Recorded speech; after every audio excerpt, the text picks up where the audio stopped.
Friends, welcome to Anitha சமையல் and packing. இப்போ வந்து பார்த்தீங்கன்னா சிக்கன் பிரியாணி செய்ய போகிறோம். சிக்கன் பிரியாணி வந்து பார்த்தீங்கன்னா முழு கோழி சிக்கன் பிரியாணி செய்ய போகிறோம். அதுக்கு வந்து பார்த்தீங்கன்னா நம்ம என்ன அந்த சிக்கனுக்கு வந்து மேலே மசாலா வந்து என்னென்ன தேவைங்கிறத பார்த்துக்கலாம். மசாலா போட்டு தடவி ஊற வச்சிடலாம். இப்போ பார்க்கலாம், வாங்க வீடியோக்குள்ளே போகலாம். பார்த்தீங்கன்னா இப்போ கொஞ்சம் உப்பு எடுத்துருக்கோம். ஏன்னா அந்த கறியில் வந்து உப்பு ஏறுங்க. கொஞ்சோண்டு சால்ட்டு கல் உப்பு எடுத்துருக்கேன். கொஞ்சம் ஒரு ஆஃப் வந்து எலுமிச்சம்பழம், ஒரு 1/2 ஸ்பூன் வந்து இஞ்சி, 1/2 ஸ்பூன் வந்து பூண்டு. இதில் வந்து பார்த்திங்கன்னா நான் பெருஞ்சீரகமும் சேர்த்து அரைச்சிருக்கேன். இது வந்து பார்த்திங்கன்னா காஞ்ச மிளகாய், காஷ்மீர் மிளகாய், பச்சை மிளகாய் இதெல்லாம் சேர்த்து அரைச்சிருக்கேன். ஏன்னா வந்து நான் வந்து எதுவுமே வெளியில் இது பண்ணி சேர்க்கலை, கடையில் வாங்கினது எல்லாமே வீட்டில் தான். கொஞ்சம் வந்து கரம் மசாலா, ஒரு 1/2 ஸ்பூன் வந்து மல்லித்தூள், கொஞ்சம் வந்து தயிர். இது எல்லாத்தையுமே நல்லா மிக்ஸ் பண்ணி நம்ம வந்து சிக்கனில் வந்து ஆட் பண்ணிக்கலாம். அதை ஆட் பண்ணி நம்ம ஊற வச்சிடலாம். ஒரு 1/2 மணி நேரம் வந்து சிக்கனை வந்து நல்லா ஊற வச்சிடலாம். அப்போ தான் வந்து பார்த்திங்கன்னா அந்த முழு கோழிங்கிறதால உள்ளார மசாலாலாம் நல்லா இறங்கும். அதுக்காக வந்து பார்த்திங்கன்னா நம்ம இப்போ மசாலா போட்டு ஊற வச்சுக்கிறோம். பாருங்கள், ஃபுல் கோழி இதில் வந்து பாருங்கள் நல்லா கீறி விட்ருக்கோம், நல்லா கழுவியாச்சு. இப்போ வந்து இதில் வந்து மசாலா இந்த மாதிரி கீறி விட்டோன்னா உள்ளார வந்து மசாலாலாம் நல்லா இறங்கும். இப்போ வந்து அதுக்குள்ளே மசாலாலாம் நம்ம பூசிக்கலாம். இதில் வந்து பார்த்திங்கன்னா இப்போ மசாலா வந்து ஃபுல்லாக வந்து நம்ம பூசிக்கலாம். அந்த நம்ம கீறி விட்ருக்கோம் பார்த்திங்களா, அதிலெல்லாம் நல்லா பூசணும். அப்போ தான் வந்து பார்த்திங்கன்னா அந்த மசாலா, அந்த சால்ட்லாம் போட்டிருக்கோம் பாருங்கள், இதில் வந்து நல்லா சால்ட்லாம் இறங்கணுங்கிறத உப்பு வந்து போட்டிருக்கோம். நல்லா ஃபுல்லாக வந்து நம்ம பூசி விட்டுக்கலாம். இப்போ வந்து பார்த்திங்கன்னா சிக்கன் மேலே வந்து எல்லா மசாலாவும் பூசியாச்சு. இது வந்து ஒரு 1/2 மணி நேரம் நல்லா ஊற வச்சோன்னு வச்சுங்கன்னா அதில் வந்து எல்லா மசாலாவும் உள்ளே இறங்கியிருக்கும். அதுக்கப்புறம் நம்ம பிரியாணி செய்ய ஆரம்பிக்கலாம். வாங்க வீடியோக்குள்ளே போகலாம். இப்போ வந்து பார்த்திங்கன்னா நம்ம பிரியாணி செய்ய ஆரம்பிக்கலாம். பிரியாணிக்கு நான் வந்து 1 கிலோ பிரியாணி செய்கிறேன். அதுக்கு வந்து பார்த்திங்கன்னா ஒரு 100 ml வந்து நான் ரீஃபண்ட் ஆயில் தான் யூஸ் பண்ணுறேன். நீங்கள் கடலெண்ணெய் எந்த எண்ணெய் வேணாலும் யூஸ் பண்ணிக்கலாம். நான் ரீஃபண்ட் ஆயில் தான் யூஸ் பண்ணுறேன்.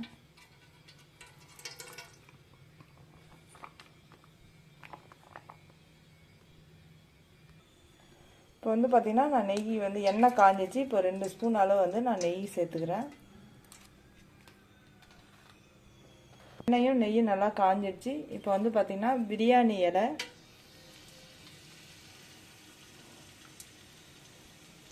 பட்டை, அன்னாச்சிப்பூ, ஏலக்காய் ஒரு 4, மராத்தி முக்கு ஒரு 4, ஒரு 7 கிராம்பு. இதெல்லாம் நல்லா பொரிஞ்ச பிறகு நம்ம வந்து வெங்காயம் சேர்த்துக்கலாம். இப்போ வந்து ஒரு 3 பச்சை மிளகாய் நான் உடச்சி போட்டிருக்கேன். இப்போ வந்து பார்த்திங்கன்னா நான் 1 கிலோ பிரியாணிக்கு வந்து பார்த்திங்கன்னா நான் ஒரு 200 கிராம் வந்து பெரிய வெங்காயம் நறுக்கி வச்சுருக்கேன். வெங்காயம் வந்து நல்லா வதங்கணும். அந்த அளவு நல்லா வதங்கின பிறகு நீங்கள் வந்து தக்காளி மசாலாலாம் சேர்த்த பிறகு தக்காளி சேர்க்க போகிறேன். தேவையான அளவு நான் உப்பு போட்டுக்கிறேன். உப்பு போட்டிங்கன்னா நான் உப்பு ஏன் சேர்த்துக்கேன்னா வெங்காயம் நல்லா வதங்கணும், அதுக்காக உப்பு சேர்த்துருக்கேன்.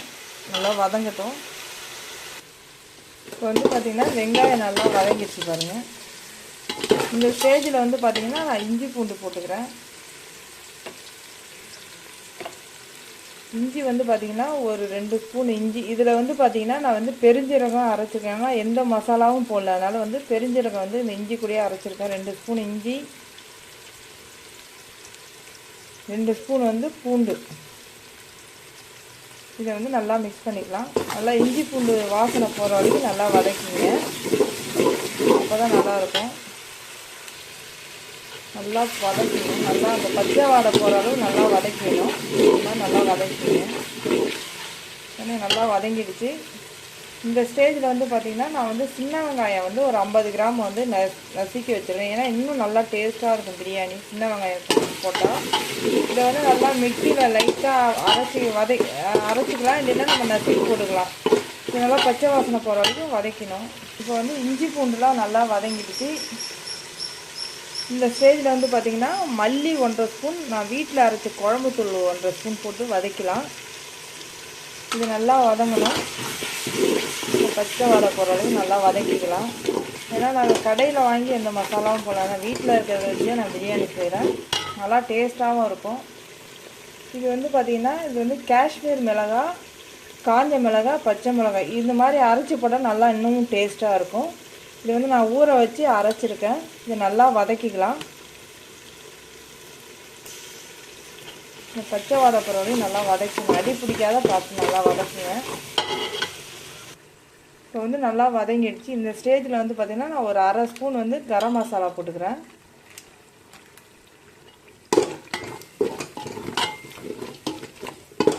நல்லா வதக்கி விட்டுக்குங்க.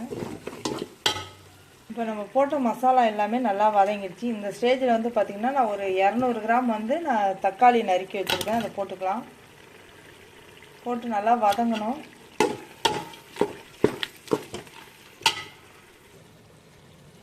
இப்போ வந்து பார்த்திங்கன்னா ஒரு கைப்பிடி மல்லியும் புதினாவும் சேர்த்துக்கிறேன். சேர்த்து நல்லா கிண்டி விட்டுக்கோங்க.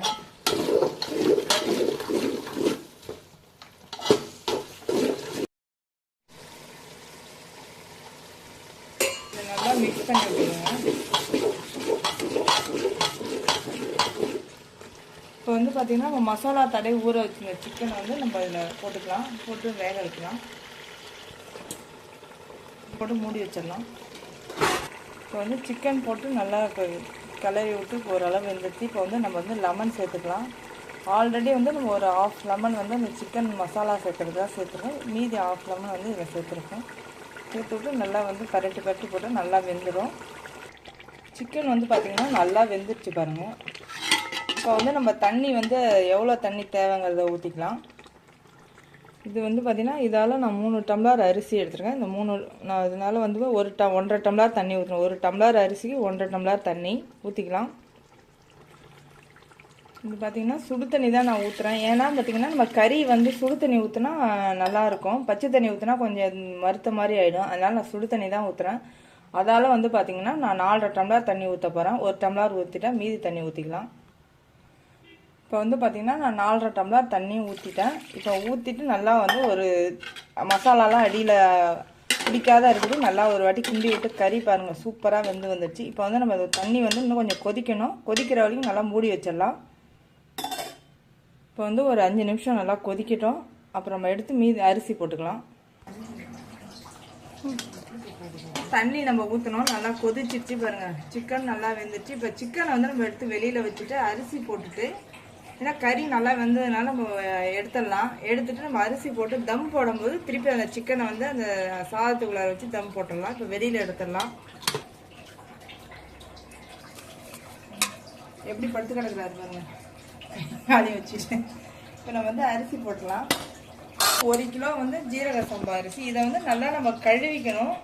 கழுவுனா தான் வந்து பார்த்தீங்கன்னா இந்த அரிசியில் ஒரு லைட்டாக ஒரு ஸ்மெல் வரும். அது இருக்காது. நல்லா கழுவணும். இல்லைன்னா வச்சுங்களேன் அந்த கஞ்சி வந்து இதில் போட்டுக்கும் பிரியாணியில். நம்ம அரிசி போட்டுக்கலாம். தண்ணியை நல்லா வடிச்சிட்டு போடுங்க. இப்போ வந்து அரிசி போட்டாச்சு. இதை வந்து நம்ம வந்து சிம்மில் வச்சிடலாம். வேறுங்க அரிசி போட்டு வச்சுக்கோங்க. இதை வந்து நம்ம சிம்மில் வைக்கலாம். ஆனால் தீ அதிகமாக வச்சா பார்த்தீங்கன்னா வேகாது. அதனால் நம்ம சிம்மில் வச்சு மூடிடலாம். அடுப்பு சிம்மில் வச்சாச்சு, மூடியாச்சு. இப்போ வந்து பார்த்தீங்கன்னா ஒரு 5 நிமிஷம் கழிச்சு ஓப்பன் பண்ணி பார்க்கலாம். இப்போ வந்து பார்த்தீங்கன்னா சாப்பாடு நல்லா தம்முக்கு ரெடி ஆகிடுச்சு. இந்த ஸ்டேஜில் வந்து நம்ம ஒரு 2 ஸ்பூனில் 3 ஸ்பூன் நெய் சேர்த்துக்கலாம். சேர்த்து வந்து நல்லா கிண்டி விட்டுக்கலாம். அப்போ தான் சாதம் நல்லா பொல பொலன்னு இருக்கும். கெட்டியாக இருக்காது. இதை நம்ம நல்லா கிளறி விட்டுக்கலாம்.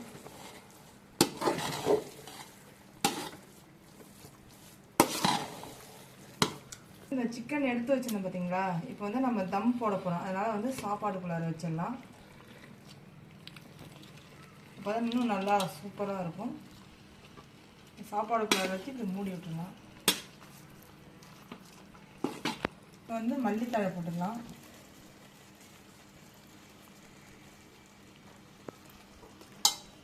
வாழை இலை வச்சு நம்ம தம்மு போட்டோம்னா வச்சுக்கலாம் செம்ம டேஸ்ட்டாக இருக்கும். இந்த வாழை இலையோட சாறு அதில் இறங்கியிருக்க நம்ம உடம்புக்கும் ரொம்ப நல்லது. இந்த வாழை இலை இது தம் போட்டுக்கலாம். தம் போட்டு மூடிக்கலாம். மூடியாச்சு. தம்மு வந்து பார்த்திங்கன்னா ஒரு பழைய தோசைக்கல் வச்சுருக்கேன். இது வந்து நல்லா இந்த அடுப்பு பற்ற வச்சாச்சு. நல்லா வந்து தோசைக்கல் வந்து கொஞ்சம் ஹை ஃப்ளேமில் தான் வச்சுருக்குறேன். இப்போ வந்து தோசைக்கல் வந்து சூடாகிடுச்சு. நம்ம சிம்மில் வச்சுக்கலாம். ஒரு 10 நிமிஷம் வந்து நம்ம தம் போட போகிறோம். தூக்கி வந்து இந்த தோசைக்கல்லை வச்சு தம் போட்டாச்சு. இது மேலே வந்து நம்ம வெயிட் வைக்கணும். பார்த்தீங்கன்னா இதில் வந்து சுடு தண்ணி இருக்குது. கொஞ்சம் சுடு தண்ணி வச்சோன்னா வச்சுங்களா மேலே நல்லா வெந்துடும், தம் ஆகிடும். இப்போ சுடு தண்ணி வச்சிடும். இது மேலே வந்து நமக்கு வெயிட்டுக்கு வந்து கல் வச்சிடலாம். ஒரு 10 நிமிஷம் வந்து நம்ம தம் போட்டுக்கலாம். தம் முடிஞ்சால் எப்படி இருக்குன்னு பார்க்கலாம். போட்டுருக்கோம், ரெடி ஆகிடுச்சுன்னு பார்க்கலாம்.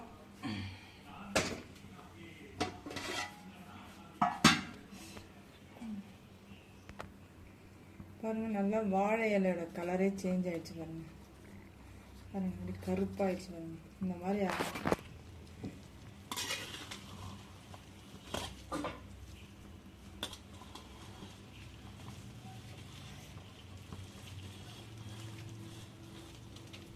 சிக்கன் பிரியாணி வந்து ரெடி ஆகிடுச்சு. ரெடி ஆகிடுச்சு. இப்போ இதில் இருக்க வந்து சிக்கன் நம்ம எடுத்துடலாம். ஏன்னா கிளற முடியாது, ஃபுல் சிக்கனுங்கிறதுனால கிளற முடியாது. நம்ம எடுத்து பாருங்க, பார்க்கவே எவ்வளோ சூப்பராக இருக்கு பாருங்க. எப்படி வந்துருங்க, எப்படி உட்காந்துருக்கான் பாருங்க. ஆள் பிளேட்டில் வச்சுக்கலாம். வந்து சேர்க்கலாம்.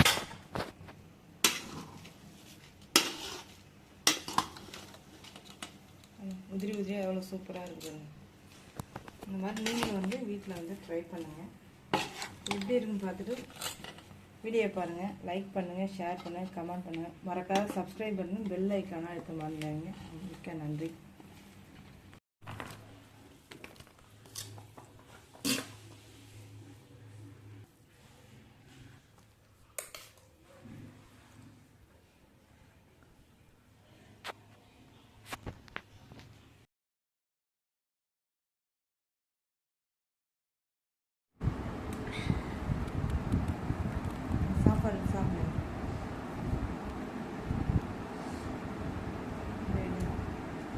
சாப்பிடு, அள்ளி சாப்பிட